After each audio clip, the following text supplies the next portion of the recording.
Bismillahirrahmanirrahim. Assalamualaikum warahmatullahi wabarakatuh. Berjumpa lagi dengan saya di pertemuan yang keempat untuk pelajaran PAI. Setelah sebelumnya kita liburan karena ada 17 Agustus.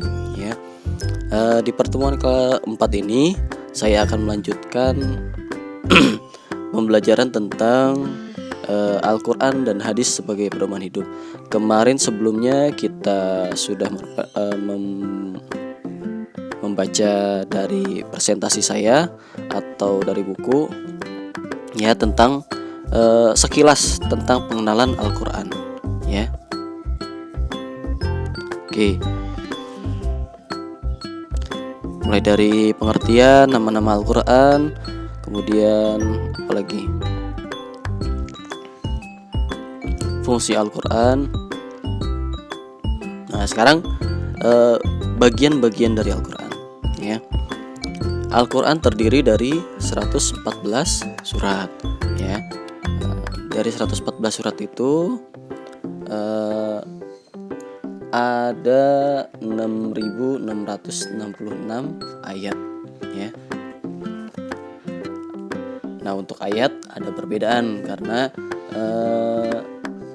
ulama ada yang menghitung bismillah dalam setiap surat, ada pula yang tidak menghitung, ada yang menghitung, ada juga yang tidak menghitung huruf-huruf seperti Yasin, Alif Lam Mim, itu tidak dihitung dalam ayat.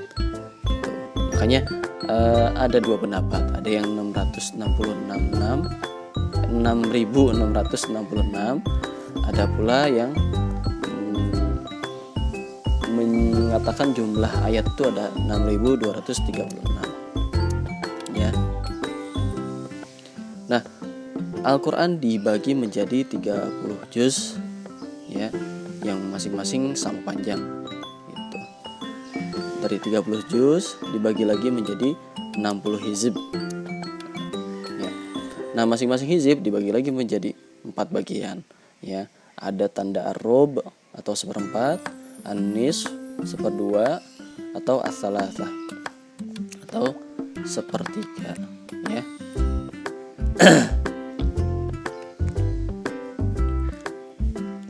Kemudian biasanya kalau di Al-Quran itu ada tanda ain itu apa namanya? Itu namanya ruku. Nah, ada berapa ruku dalam Al-Quran? Ada 554 ruku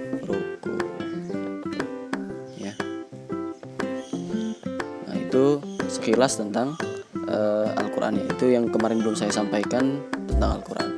Nah sekarang apa? Yang kedua hadis. Apa itu hadis?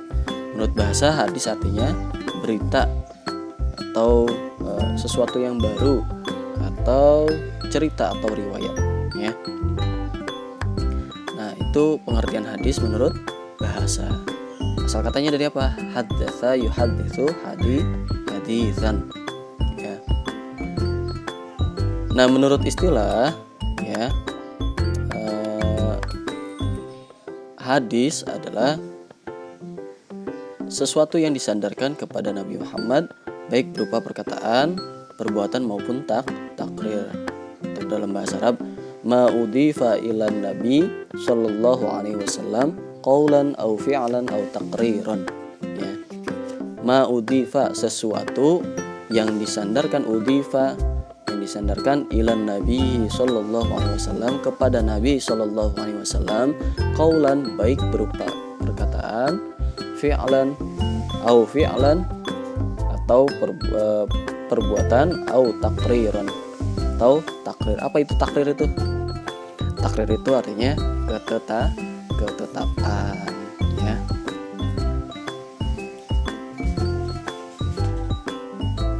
Nah dalam satu hadis itu ada beberapa unsur Apa saja unsurnya? Yang pertama ada sanad. Apa sih sanad itu? Sanad menurut bahasa artinya sandaran atau pedoman atau pegangan. Nah menurut istilah sanad artinya silsilatur rijal al-musilah ilal matan, ya. Silsilah orang-orang, silsilatur rijal, orang-orang yang menerima hadis, ya. Rijal itu maksudnya orang-orang yang menerima hadis. Al-musilah yang sampai ilal matan, yang sampai kepada matan. Ya, contohnya nih, ada satu hadis, haddatsana Abdullah ibni Muslamah, haddatsana Ibrahim ibni Sa'din, an Syihab, an Umrah, an Aisyah. Jadi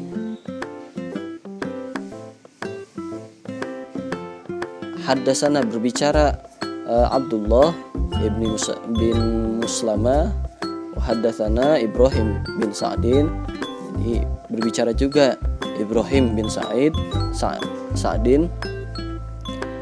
dari an Syihab, dari Syihab, an Umrah, dari Umrah, an Aisyah, dari Aisyah. Jadi menyambung terus menerus sampai kepada sumber pertamanya. Siapa sumber pertamanya? Ya, Aisyah. Ya, itu namanya sanad. Biasanya ada sebelum matan. Ya.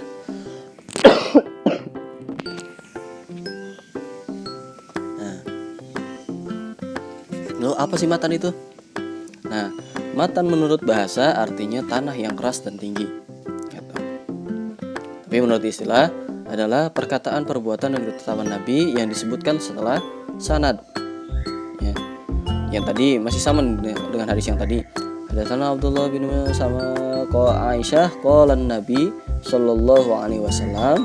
Nah, ini mulai dari qalan Nabi, setelah qalan Nabi sallallahu alaihi wasallam, tuqta'ul yad fi rubu'i dinar wasa'idan.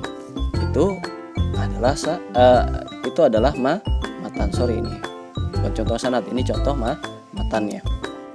Jadi matan itu isi, ya. Kalau di dalam ini isinya, isi hadis, apa sih perkataan Nabi itu, ya.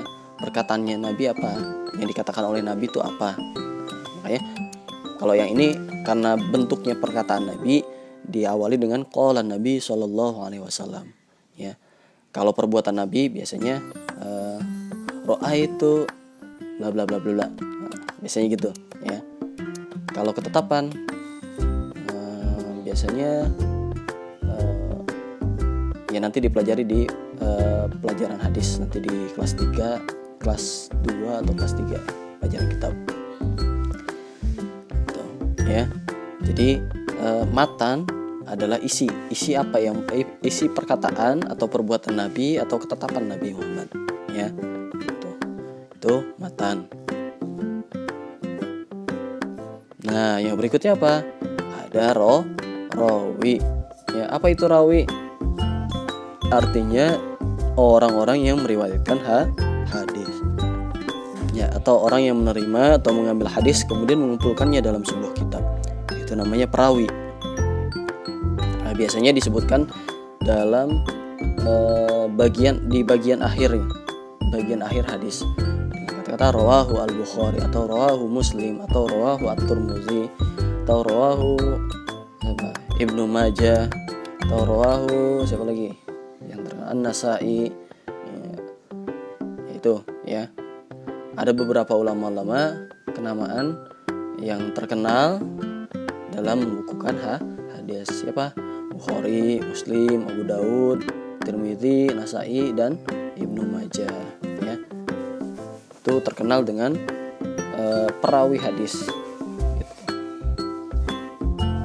Jadi perawi ini bukan orang yang paling orang yang menerima hadis kemudian membukukannya. Jadi tugasnya ini pertama mengkodifikasi hadis, mulai terus menelusuri kesahihan hadis, ya. Nanti belajar kalian di mustalah hadis itu, ya. Nah, apa sih fungsinya hadis? Ya, hadis mempunyai fungsi yang pertama adalah mengukuhkan hukum di Al-Quran. Ya, contohnya ayat tentang hukuman bagi orang yang melakukan pembunuhan pada surat Al-Isra ayat 33.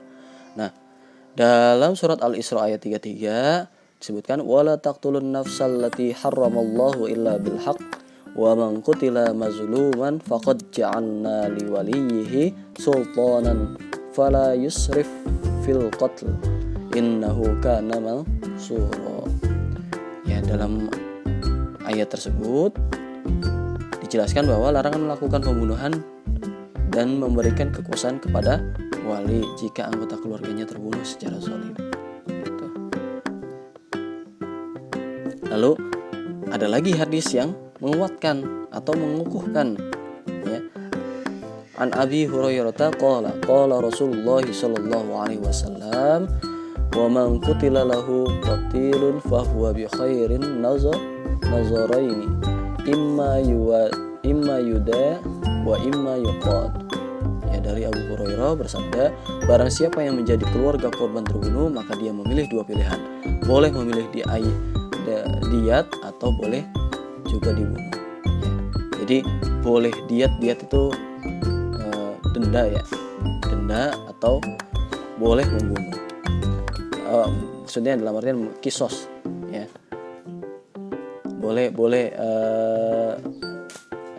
melakukan kisos, gitu.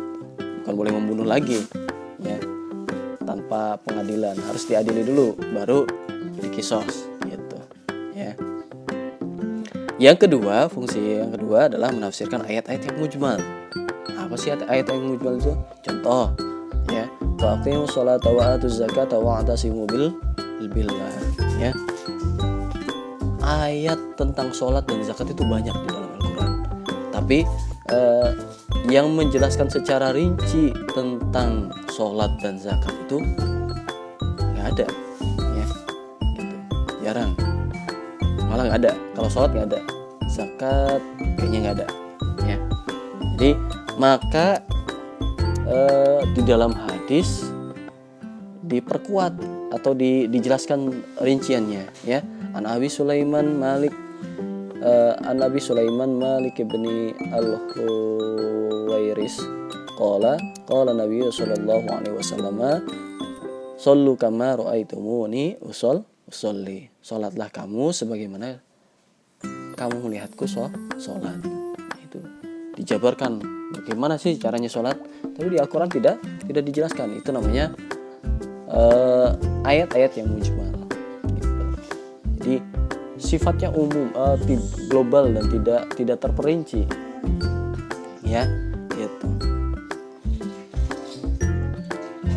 Kemudian yang ketiga adalah membatasi keumuman Al-Qur'an, ya. Contohnya tentang kewajiban melaksanakan sholat Jumat, ya.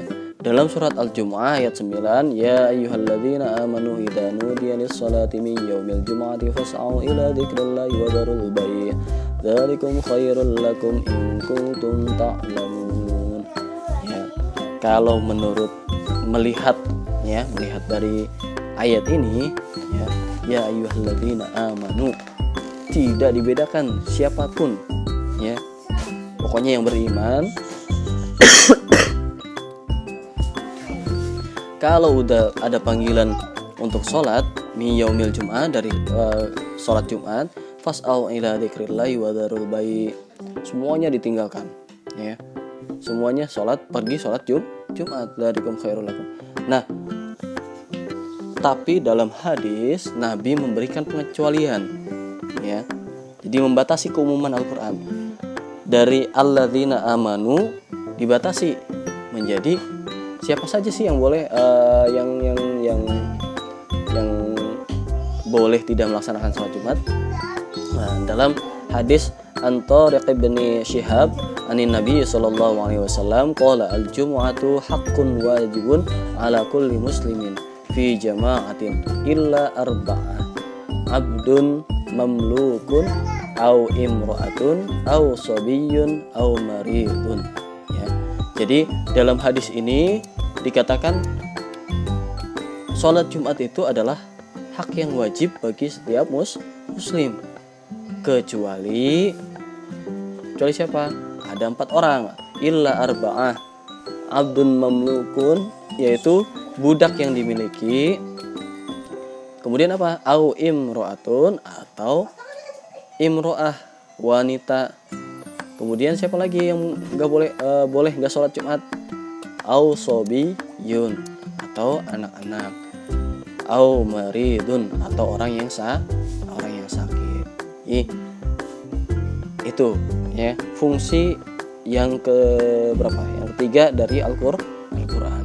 Jadi yang awalnya semua orang yang beriman wajib melaksanakan sholat Jumat, di dalam hadis diterangkan untuk tidak ada pengecualian 4 orang itu tadi ya. Yang berikutnya apa? Menetapkan hukum yang belum disebutkan dalam Al-Qur'an. Apa yang emang ada Pak? Ada ya, banyak hukum-hukum yang tidak disebutkan dalam Al-Qur'an. Contohnya apa? Contohnya tentang pelarangan memakan binatang buas ya. An Abi Sa'labah radhiyallahu anhu anna Rasulullah sallallahu alaihi wasallam naha an aqli kulli dhinabin minas sibai ya, rawahu al-Bukhari. Dari Abu Sa'labah radhiyallahu anhu berkata, sesungguhnya Rasulullah sallallahu alaihi wasallam melarang makan setiap binatang buas yang bertaring ya. Hadis riwayat Bukhari gitu ya. Di dalam Al-Qur'an tidak disebutkan ya hukum memakan binatang buas itu. Yang berikutnya adalah kedudukan hadis ya. Ada 3 kedudukannya. Yang pertama sebagai sumber hukum Islam. Kalau kemarin kedudukan Al-Qur'an sebagai sumber utama dan pertama dalam hukum Islam, kalau ya hadis ada di posisi yang kedua sebagai sumber hukum Islam. Ya tadi sesuai fungsinya ya. Fungsinya menjelaskan, mengukuhkan Al-Qur'an, terus kemudian apa tadi? Membatasi keumuman Al-Qur'an, menafsirkan ayat-ayat Al-Qur'an, kemudian menetapkan hukum-hukum yang belum disebutkan dalam Al-Qur'an. Jadi ya pelengkap Al-Qur'an, pelengkap sumber dari sumber utama. Yang kedua, sumber kekuatan Islam. Apa sih sumber kekuatannya? Kenapa? Dari sisi mana kita melihat hadis sebagai sumber kekuatan? Hanya Islam yang punya rekam jejak Nabi Muhammad secara otentik, yang secara otentik itu asli apa? Ya benar-benar Nabi, benar-benar cerita yang benar-benar asli, yang tidak dikarang-karang. Ya, cuman Islam yang punya itu. Ya, sampai dari mulai ucapan Nabi sampai perilakunya, ya, hanya Islam, ya, agama yang lain tidak ada. Gitu. Lalu apa? Sehingga ketika kita tahu rekam jejak Nabi, bagaimana hidupnya Nabi, bagaimana perilakunya Nabi selama hidup, ya, kita yang jauh dari zamannya Nabi ini, tidak pernah melihat Nabi ini, yakin dan percaya akan adanya Rasul, percaya bahwa ajarannya yang dibawa itu benar.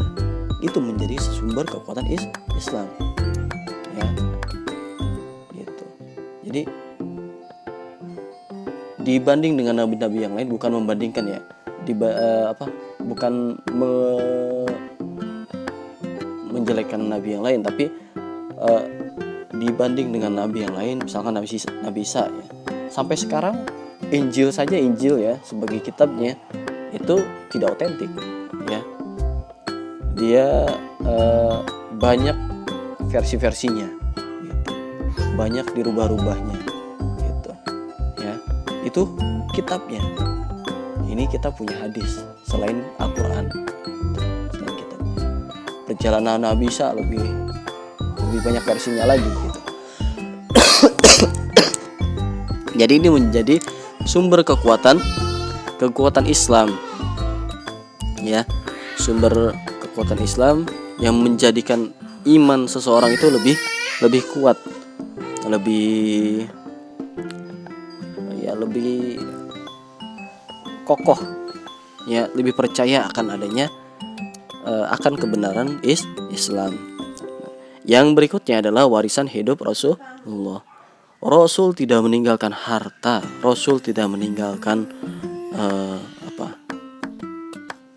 warisan lain selain dua warisan. Apa itu? Al-Quran dan hadis, ya. Jadi ya Nabi tidak punya apa-apa, ya. Nabi tidak mewariskan harta kepada Aisyah, Nabi tidak mewariskan harta kepada Fatimah, Nabi tidak mewariskan kepada apa-apa kepada Ali bin Abi Thalib, ya. Yang diwariskan apa? Yang diwariskan hanya dua, Al-Quran dan hadis, yang menjadi pedoman umatnya sampai sekarang, ya. Karena adanya Al-Quran dan hadis, kita masih bisa memegang teguh ajaran Islam sebagaimana yang diajarkan oleh Rasul. Bayangkan ketika tidak ada Al-Quran dan hadis, ya. Apa yang kita jadikan pedoman? Tidak ada. Terlebih lagi Islam banyak kelompoknya, ada Syiah, ada Sunni, ada apalagi, ada Khawarij, ada Mu'tazilah, ya, banyak golongan-golongannya gitu. Jadi ya dengan adanya Al-Quran dan hadis ini, ya, kita ada pada arah yang benar gitu, ya. Jadi itu hadis sebagai warisan hidup Rasulullah. Ya, itu untuk pertemuan kita yang keempat ini. Ya, itu saja untuk pelajaran Al-Quran dan hadis. Ini masih bab 1, ya. Nanti kita akan membahas lagi bab 2 sebelum nanti kita berlanjut di PTS. Kalau lagi iseng silahkan isi penilaian akhir bab, ya, di halaman 20 dan 2 sampai 23, ya. Gitu. Iseng-iseng aja itu mah, ya. Kalau lagi iseng, kalau enggak ya enggak masalah. Oke. Sekian dari saya. Kurang lebihnya saya mohon maaf. Wallahul muwaffiq ila aqwamit thoriq. Wassalamualaikum warahmatullahi wabarakatuh.